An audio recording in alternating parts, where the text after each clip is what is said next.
So I want to know, straight out, how has learning about self-advocacy helped you? Tyler was actually the first student-led IEP that we did at Washington this year. And Tyler's been shy. Like when he first came to Washington, he didn't speak at all, and he didn't speak in class, and he didn't speak up.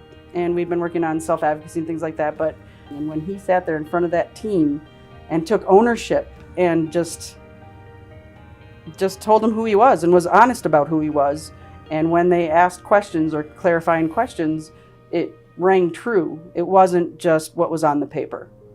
My IEP was important to me because I got to talk about everything about me and letting people know more about Tyler. The student-led or student-driven IEPs really allow for the family's beliefs and culture to come through, and you really recognize how they contribute not only to who their student is, but contribute also then to the school and what they can bring to the school. And it so often seems like the two are separate, right? The home, school, community seem kind of like separate entities, whereas when students are able to share themselves, they're sharing who they are, who their families are, what their cultures are, and we as schools then learn about that and can build on that and use that to build better communication, better relationships. Having the teachers available and having the students being able to, throughout the year, determine what they needed in each of those specific classes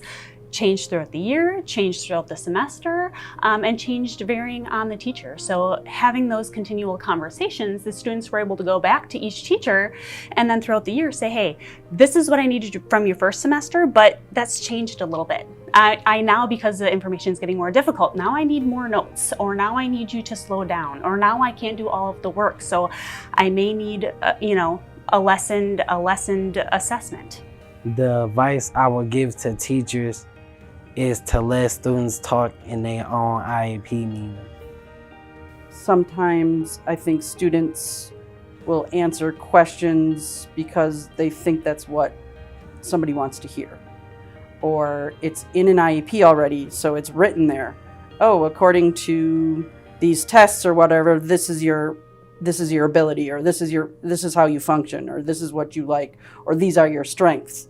And students often say, yeah, that's true, because that's what they ask. Is that true? As opposed to them actually being able to say, hey, maybe that was true last year, or maybe that was true 30 days ago, but right now that's not my reality.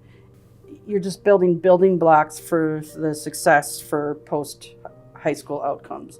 And I mean, obviously, best practices and research has shown that the more that students are involved in certain things, right, they'll have better post-high